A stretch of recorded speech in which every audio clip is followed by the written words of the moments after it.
Chapter. Thank you. So it is my great pleasure to introduce, well, and I'm going to apologize in advance for any mispronunciations that I'm able to do. It is my pleasure to introduce Friederike Wall. She is from the University of Klagenfurt in Austria. And she's got a bit of a tongue twister of a title here. Let me see if I can get this right. Does the representation of managerial search behavior in agent-based models of organizations matter? Satisficing versus hill climbing. And with that quite interesting title, I will turn things over to you. Thank you very much. It's a great pleasure and honor to have the opportunity to present my ideas here at this very inspiring workshop. And maybe I could start with what is motivating me for this long title. So the background is that as you might have noticed, I'm a management scientist and I'm employing agent-based modeling as a research method. And in that, I realized that in agent-based models in my domain, managers' search behavior usually is represented by hill climbing algorithms. And this is, I think, somewhat interesting because there's some empirical evidence suggesting that hill climbing does not necessarily capture the search behavior of human decision makers. Rather, there is considerable experimental evidence that it's more the satisficing behavior in the spirit of Herbert Simon, which is a more realistic representation. So the question came to me, does it matter how we represent managerial behavior, search behavior in agent-based models of organizations? Does it shape the emerging macro pattern that come out of the models? And in order to study that research question, I employed an agent-based simulation following the framework of NK fitness landscapes, and in particular depicting a very simple organization which has not very much more than some distributed or distribution of decision-making tasks, some kind of division of labor, two alternative incentive schemes, and I contrast satisficing versus hill climbing behavior in the simulations. So this, I'm pretty sure you know all that, but this is just a brief reminder that, of course, there are several variants of hill climbing. Very often in managerial models, there's something like a very simple hill climbing, meaning that per period just one new option is discovered, and this is selected if it promises an improvement in the outcome compared to the status quo. But of course, there's also something like steepest ascent hill climbing, meaning that more than one alternative to the status quo is discovered by the decision maker, and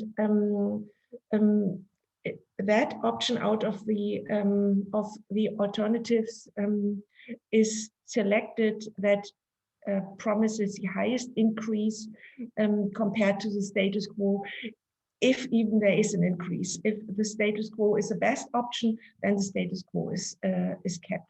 And we all know that there are a lot of problems with hill climbing algorithms regarding managerial search behavior. It was argued that it's the myopic search that might be a bit a problem, or of course the peril of inertia, which characterize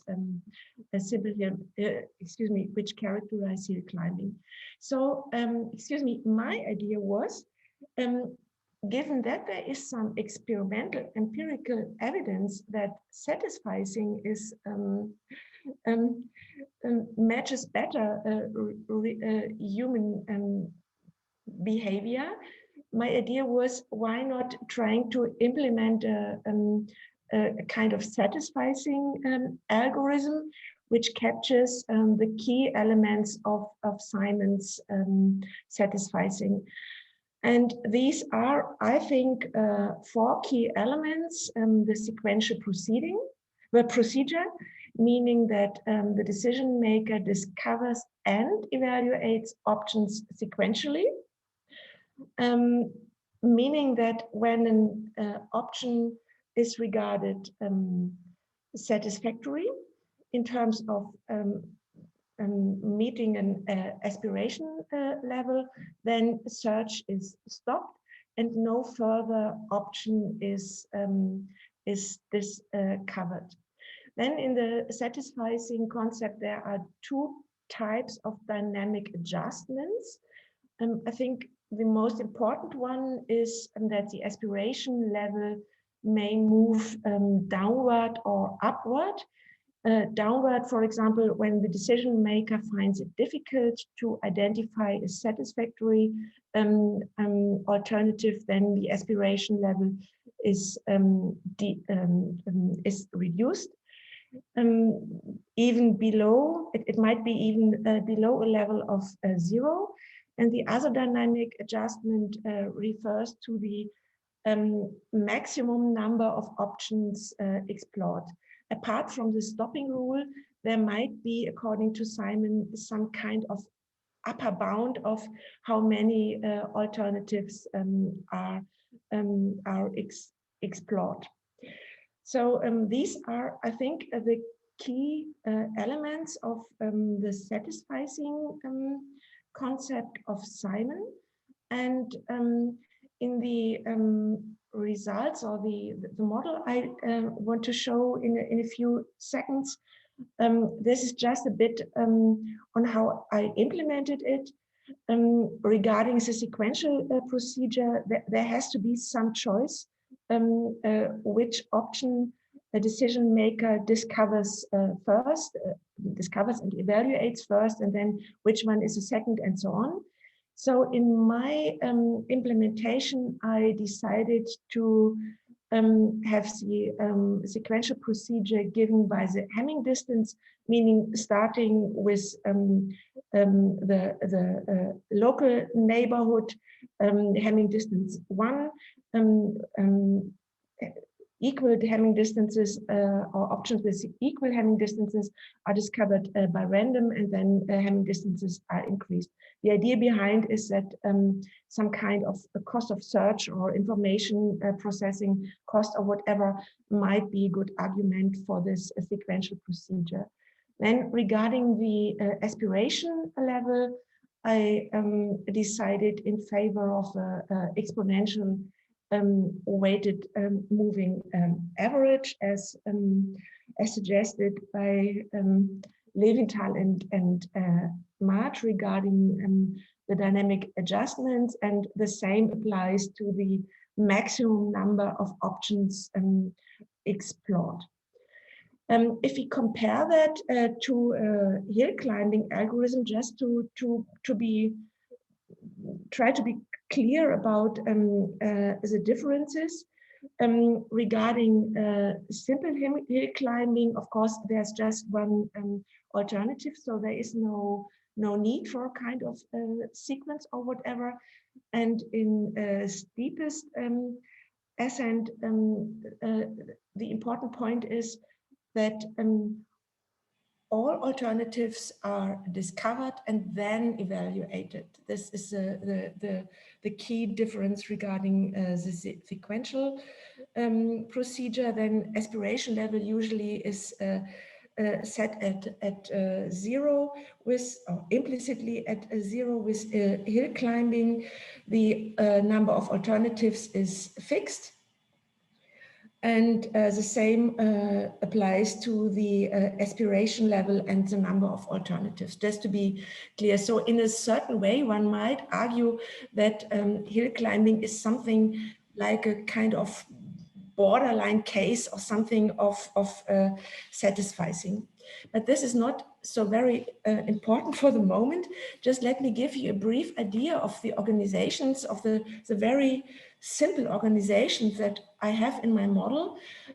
As already mentioned, my organizations have to solve an n-dimensional binary decision problem following the idea of the NK fitness landscapes, meaning that there might be interdependencies between the single binary choices that are captured or are comprised in the decision problem. And this n-dimensional binary decision problem is decomposed into m disjoint subproblems, each subproblem exclusively assigned to one manager. So this is the very simple type of division of labor. And then we have a headquarters. The headquarters is, according to the NK framework, interested in the overall performance, which is just given as the normalized sum of the single choices performance contributions. The headquarters is responsible for compensating managers, which might be either according to managers' individual performance or according to firm performance. I will go a bit into detail in a few seconds. And beyond that, the headquarters has nothing else to do. The managers are responsible for deciding on their particular decision problem, the partial decision problem. They seek to maximize compensation. They search on their partial landscapes based on hill climbing or satisficing. They suffer from some noise when evaluating options, and they are not informed in advance about what other managers, the fellow managers, intend to do. So this is a bit some stuff about the parameter settings. I think the most important point here is that in the baseline scenarios, I distinguish between two types of complexity of the decision problem. It might be perfectly decomposable, or there might be there may be a remarkable level of interdependencies between the managers' sub-problems. This, I guess, is the most important aspect. In the baseline scenarios, I have these two interaction structures, and in the sensitivity analysis, which I want to show you, I have some more levels of complexity.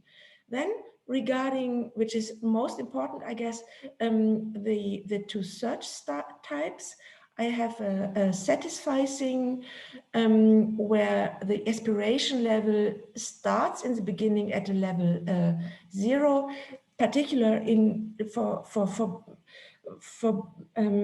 having more or less the same initial configuration as with hill climbing, and the aspiration level might be adjusted. And in the beginning with satisficing, the managers start with two alternative options that they discover.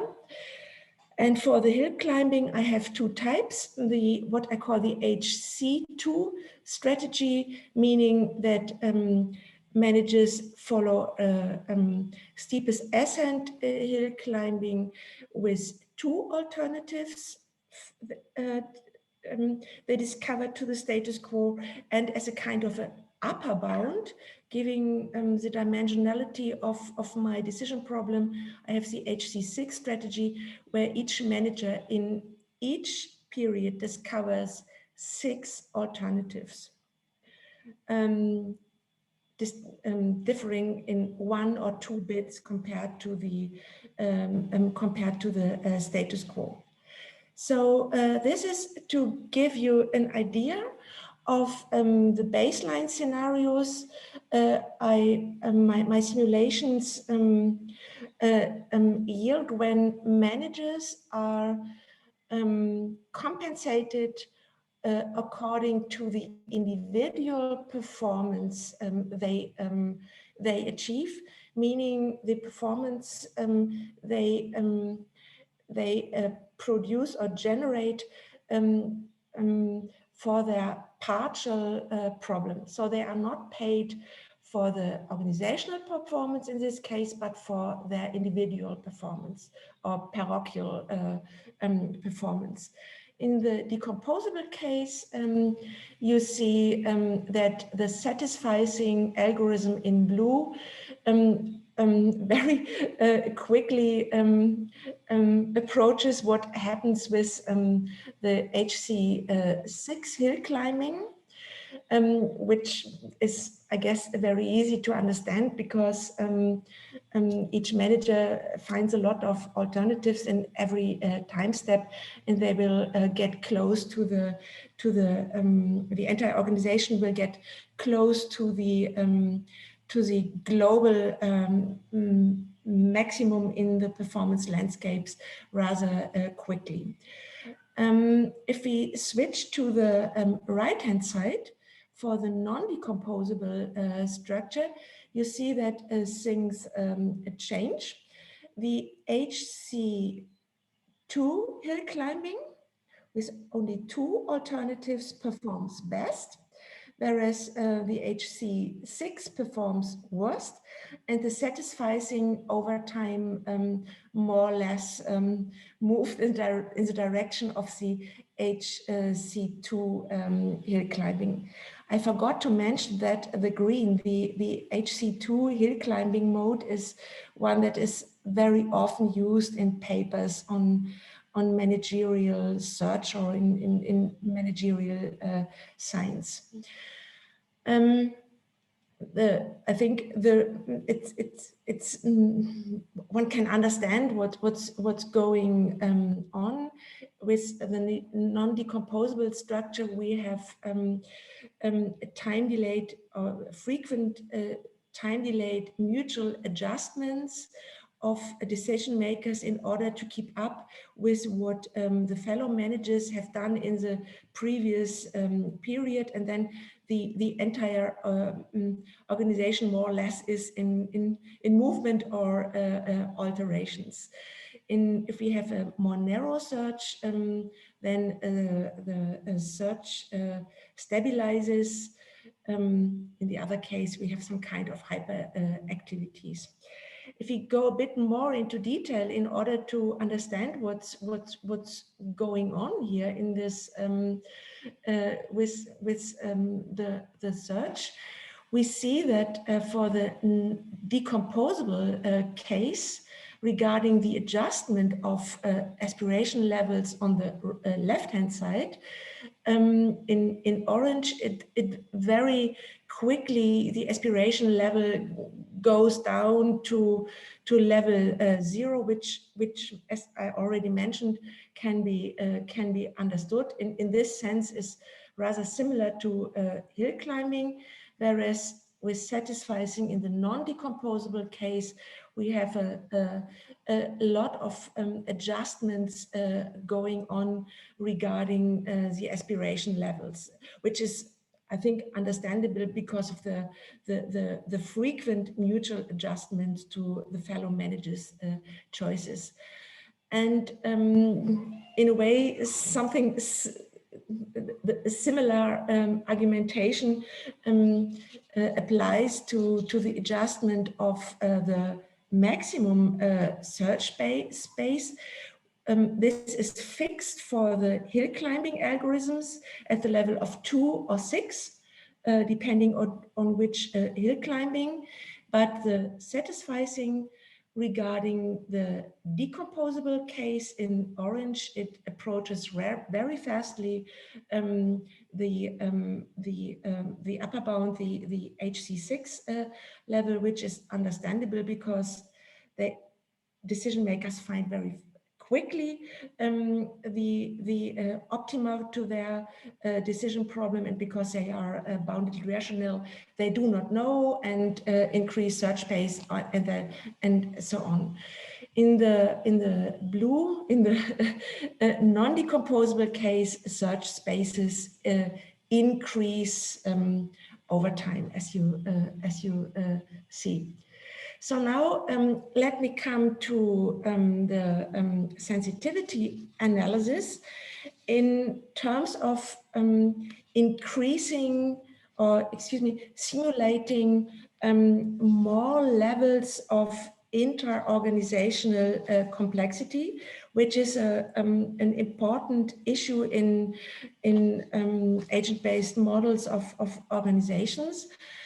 And what I plotted here are in the left-hand side, in the top, the final performance that the organizations achieve. It's the overall performance they achieve in the end of the observation period. And what you see here is more or less the pattern which we know, of course, that we have a decrease of performance with increasing complexity.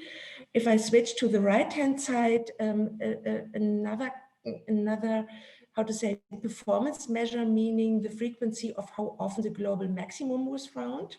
If we are interested in this, the global maximum, of course, the curves differ, but the question is more or less we see a similar pattern.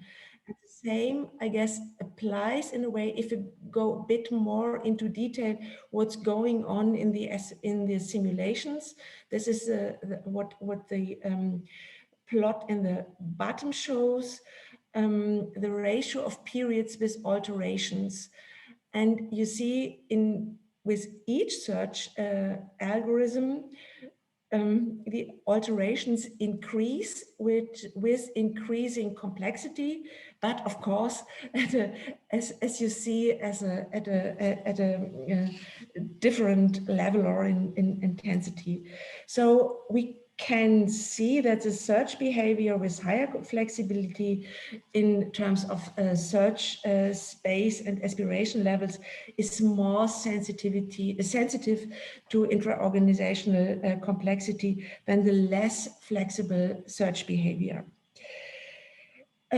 Just because in the next slide I switch to another incentive scheme, I think it's important to notice that here the incentive scheme produces a kind of ignorance for what's going on in the rest of the organization, because managers here are only interested in their parochial performance. So they ignore what is going on in the rest of the organization. And as is very very often shown in agent-based simulations, but also in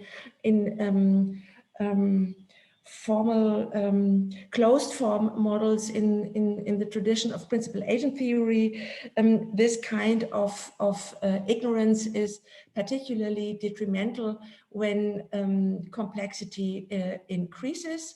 So this is a macro pattern which is showing up in this case where we have individual performance rewarded. If we switch the incentive scheme, excuse me, next slide here, when we reward managers for the organizational performance achieved, then you see things change.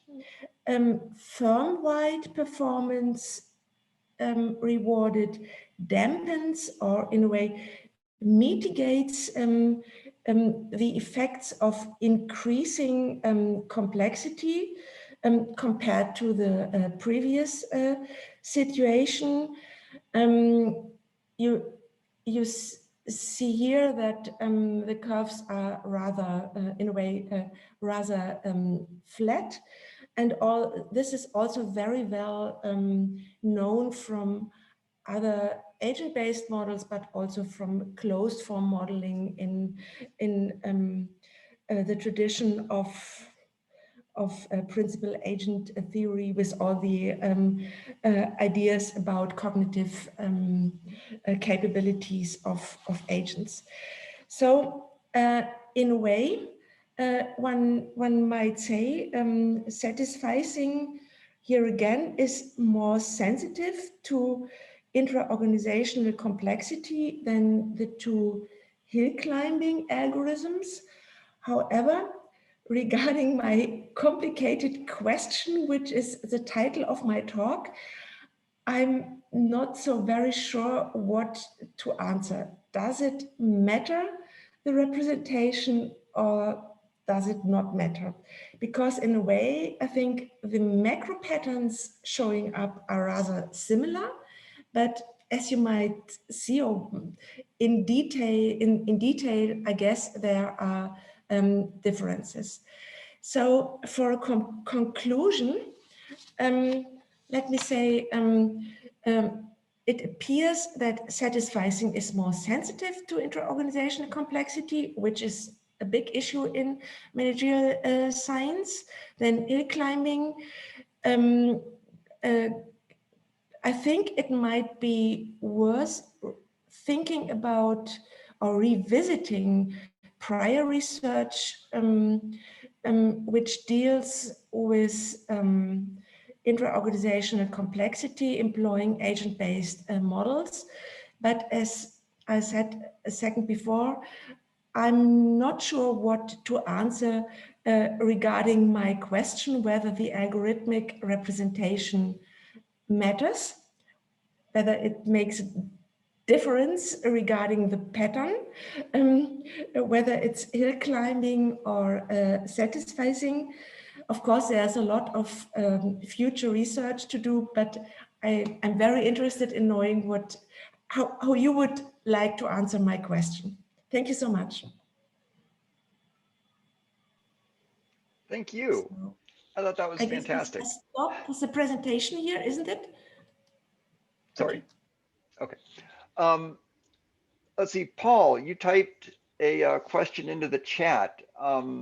We have time for just maybe one or two questions. Would you like to jump in? Well, sure. Unfortunately, it may be a little off the main track of the talk, which was very interesting. But when right at the beginning, when you were talking about the utility function, where you're adding up the contributions from various criteria. In the work I've done, it's frequently the case that strategic decision making depends on criteria that multiply rather than add. In other words, there are a number of critical components to the decision. And I just sort of wonder whether you can speculate or answer what happens if you use that kind of utility function. It may relate to the decomposability part, but I wasn't following that well enough. Yeah, thank you very much for the interesting question. First of all, this particular criterion is given by the NK model, so in a way to keep it close to what is standard in the domain. But regarding your question, yes, I'm of course I'm a bit experimenting with that. And for example, if I exclude certain criteria from certain performance contributions from the overall objective function in terms of incomplete contracts, for example, I find very interesting effects, just as you, I guess, as you assume or conjecture. So this really seems to make a difference if I weigh the performance contributions, the CI at a different level. So for now, I have experimented with putting them to 1 or 0, but of course there could be other configurations in between. Yeah, and you're right. This might make a difference. Yeah. Okay, time for, say, one fairly quick question. Anyone?